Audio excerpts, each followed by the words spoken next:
Hey everyone, Lex here again, and today I am talking about the best Whirlwind build I've created in Titan Quest 2. Now listen, I know there isn't a lot of content in this game yet, I get that, but I cannot help it. I am completely addicted to making character builds and figuring out new action RPG mechanics and which ones seem most effective or synergize well together, so here we are with what I consider the strongest Whirlwind build, at least that I've come across, and I fully plan on progressing through the upcoming content with it.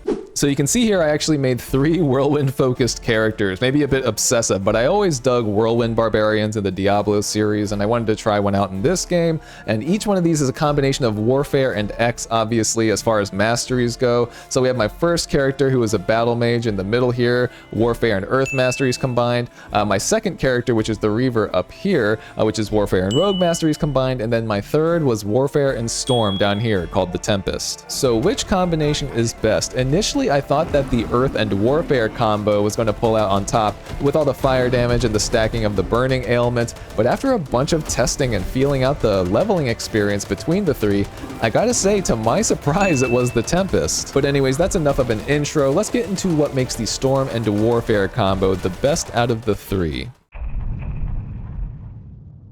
So real quick, I'll show you a mouse over of what the final version of the build looks like here while I'm speaking, but since this early access is really more about the leveling journey at the moment, I'm going to go over which order you should be picking up all these skills, because we're not really optimizing for an end game yet or anything. We want to make sure we're optimizing for the leveling process. I'll also play some gameplay footage where relevant, briefly go over stat allocation, and also just go over why the other mastery combinations are just not as good as this Storm and Warfare one for Whirlwind. Alright, so let's get into the general leveling path you want to take. Obviously, pretty quickly, right off the bat, you want to go into Sweeping Strike and grab Whirlwind, and subsequent active points are going to go into this one as well till you max out Rage gain. Rage, I think, is just a better option overall than Ramp Up because, well, you'll see how far we can boost the damage of Rage with this build, but it's also more practical. In order to maintain Ramp Up's damage, you have to keep Whirlwinding, and against more mobile enemies and bosses, you are going to have to stop to use, you know, your mobility skills or to dodge every now and then. Well, say for the last boss in the early access, you can just whirl around him, but even still, the Rage stacks will grant you the same amount of damage bonus and so much more while not completely disappearing when you stop whirlwinding. Their damage bonus actually takes quite a while to decay, so that's super nice. You can avoid something or interrupt your whirlwind to catch up to a boss and then continue stacking Rage close to where you left off when you stopped whirlwinding, if that makes sense. For early passive points, honestly, I would just slap 6 into this one. Weapon Proficiency just gives you more weapon damage and attack speed, obviously strong with the build. The other option has a focus on bleed and stagger chance, which I didn't really care for with this build, but as far as the feats go with this one, very simple, attack speed first, and when you throw another 6 points in here, critical for now, although we will switch this to ailment chance later. However, this early on, I do want to point your attention to this passive down here, Arcane Influx, which is basically just energy and energy regen. At some point, I slapped 4 points in here and grabbed the energy regeneration feat once I felt like Whirlwind was kind of draining my energy a little too fast. Pretty simple fix for little investment. Once you get your first divinity points from the Griffin, to be honest, we're still sticking in the Warfare tree for now because there are 2 more useful actives we want here, one being kind of insane. So the first one that I usually grab is 1 point into Leap, and I pick up Slam Attack because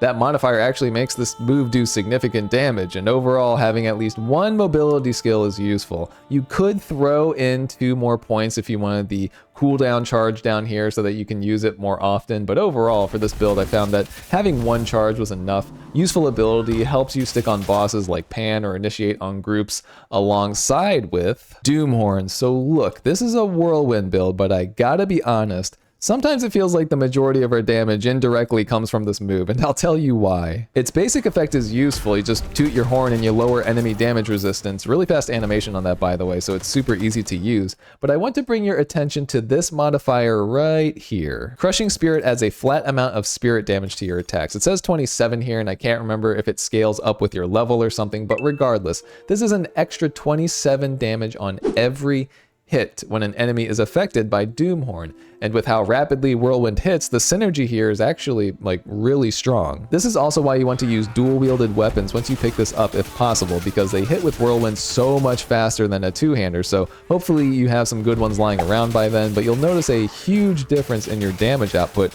once you pick this modifier up on this ability. Trust me on this, I feel like it's actually kind of meant for Whirlwind builds. On top of that, I also put some points into Frail just to make Doomhorn's debuff even stronger. Pretty straightforward, but yeah, you should basically toot this horn before you start whirlwinding against groups, and before you start using a whirlwind on a boss. You may reapply it on bosses when the duration runs out. Just be aware of your energy earlier on in your playthrough, as this does cost a bit, but you should be destroying most things you come across pretty quickly with this combo. I also put 3 points into follow-up, but this is way later in the playthrough. Once we fixed our energy regen problems, we will actually be able to spam this horn a lot and take big advantage of this modifier, which just makes your attack speed and damage insane for 1 second. But again, not something you pick up early. I'll point out what you need for this in a bit. So second tier of passives in Warfare, what I ended up doing was putting 4 in Battle Rage, picking up the 3 maximum Rage feat for 15% more potential damage from our Rage early on. So instead of stacking Rage to a maximum of 10 for 50% more damage, we can now stack it to a maximum of 13 for 65% more damage. And then I throw another 4 in Combat Rush, which just increases your damage and movement speed by a lot whenever you hit an enemy with a melee skill, and we are doing that all the time while we are whirlwinding. I would grab the 12% more damage feat first earlier on. Finally, we are going to progress a bit more in the Storm part of the build. Basically, the important stuff is in Tier 2 and Tier 3, aside from that Tier 1 passive that we picked up for the energy regen. So all of your Divinity after hitting Tier 2 in Warfare should be going towards Storm, because we want to get those Tier 2 and Tier 3 abilities that are really going to take this build to the next level. And there is also nothing very important for this build in the Tier 3 of the Warfare tree. So this active here is one we are very interested in, Storm Nimbus, and this is going to be our aura, and we can start by putting 2 points here and grabbing Cold Imbuement. This increases the energy reserve but converts 100% of our weapon damage into cold damage, alongside giving us +6 cold weapon damage. This lets us freeze and deal damage over time to enemies. The ailment honestly feels pretty strong. I know this character is named Lightning Lex, but ironically we do a lot more damage with cold on this build, so I quickly pivoted once I realized that. Eventually grabbed 5 out of 5 Storm Enhancement, but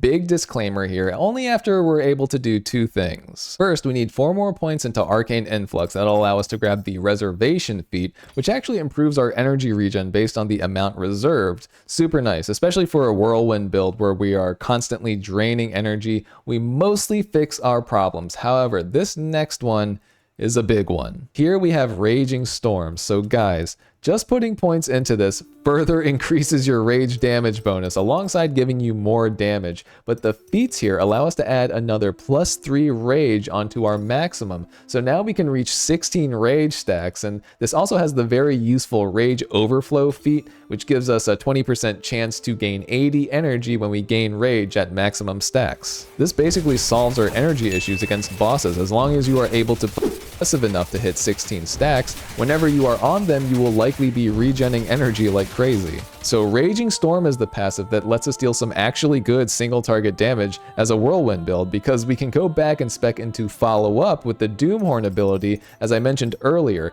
and with our newfound energy regen from Raging Storm, we can use Doomhorn very often to take advantage of that insane 1-second burst damage it gives us. And that's pretty much where the damage comes from on this build. We do spend a lot of time in Warfare at first, and there aren't a ton of points invested in Storm, but really it's these select passives that make the Storm Mastery so good with Whirlwind. Again, being able to sustain your energy while cranking up your rage damage to some pretty ridiculous numbers. In fact, if you want to pause the video, I'm just going to throw a quick calculation on what that rage bonus actually turns into with this build. Overall, this version of Whirlwind lets you both take out groups quickly, but just wipe bosses as well once you hit your maximum rage stacks with the Doomhorn spam. It's honestly really fun feeling the burst damage from follow-up every time you trumpet. But yeah, to wrap things up with this build, I eventually come back to the Warfare tree to fill out these passives.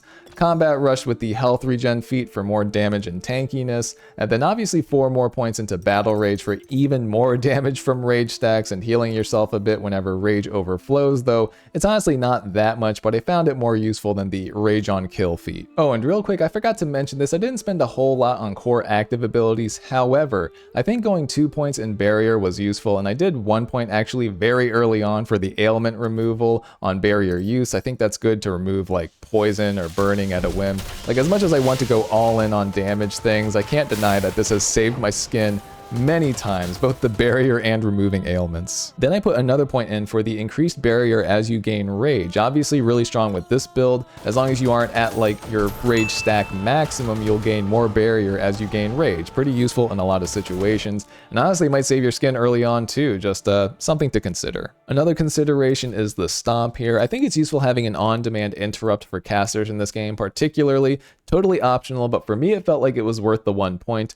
Doesn't cost any energy as well, and the 1 point I would put into Quick Stomp because then it doesn't interrupt channeling ability, so you can use Stomp while you're whirlwinding and you don't have to stop whirlwinding. That's pretty much where your passives and actives go, and as far as attributes are concerned, honestly super simple, just splitting between Vigor and Might. I would basically invest more points into Vigor if I felt like I needed more survivability and damage was feeling okay, and then if I felt like survivability was okay, I would crank points into Might, which increases strike and pierce damage as well as cold damage, so it's perfect for this build. And as far as equipment rolls go, I think ideally you'd be grabbing cold damage, cold weapon damage rolls, physical weapon damage rolls since they're converted to cold damage anyway, and attack speed rolls where you can, as well as grabbing some energy shield here and there for the barrier ability. For weapons, ideally you'd be dual wielding 2 one-handed clubs with the passive stun chance on hit. Being able to stun tougher mobs in this game is super useful, so much so that you may not even need Stomp if you are dual wielding them and can stun reliably. But yeah, with how fast you're attacking with dual wield Whirlwind, that 8-ish% chance to stun becomes quite reliable, so that's what I'd recommend weapon-wise. But that's basically the build, guys. Next, I'll very quickly go over what makes the other combinations not so good, and then leave you with some gameplay footage of the build presented here. Alright guys, I don't want to take too much more of your time, so I'm going to go through this very quickly, just going over the strengths and the weaknesses, and ultimately what makes the other mastery combinations inferior to this one, starting with the Reaver. So out of the 3, I gotta say this one probably feels the weakest. It unfortunately suffers from a few issues. For one, you don't really have a lot of sustain, as in there's not a lot of energy regen available in this mastery combo, so you will often find yourself waiting on your energy flask to regain charges before you can finish off bosses and such. It's also not very tanky, and I found myself getting one-shot by some of the current bosses a little more often than I'd like. Also, many of your points have to go into boosting up critical strike damage as much as possible, which, don't get me wrong, is actually pretty strong, but overall it feels like you are focusing too much on one type of damage. It doesn't feel well-rounded at all, I guess is what I'm trying to say. But again, it's not all bad. I think you can wipe groups pretty quickly with the critical damage you can stack with this thing, and honestly, that 3rd tier active called Vanish is super strong, feels great to use, and has some powerful modifiers attached to it, so there's definitely potential here, but to me, overall, it felt the worst out of what's currently available. The Earth and Warfare combo, I gotta say, is probably the only other one I'm interested in at the moment. Its damage is pretty dang good. Ring of Fire is a huge damage boost to that on a short cooldown, and it overall feels pretty good to use. You know, there's some strong synergy in its tree with all of the Amplify stuff. If you were to pursue a build with this Mastery combo, I think you'd probably enjoy it. However, I was surprised that it actually did significantly less damage than the Tempest combo. I figured the Burning Status Ailment would do some serious damage, but overall it kinda didn't. Ironically, the Cold and Lightning ailments also do damage over time and can respectively freeze and interrupt targets, while Burning just does the damage over time, so it seems like you're missing out on a bit of value if you try to specialize in Burning. There's also a little bit of weirdness between the 2 active skills you want, Earth Enchantment and Ring of Fire. They both have must-take modifiers that increase your damage significantly, but they both also convert your weapon damage to 100% fire damage, which does not stack, so there's a bit of weirdness there because it feels like you're being redundant and missing out on a little bit of value, but it's not the biggest deal. This is still likely the 2nd best option out of the 3, and if you just like the idea of being a fire twister, go for it. But that's enough from me. Have you guys been digging Titan Quest 2, or at least the current handful of content that you've probably run several times over by now? But what other interesting mechanics have you guys come across with your Whirlwind builds? I am curious to hear what you all also come up with, but that's going to be it for this video, guys. I will see you in the next one.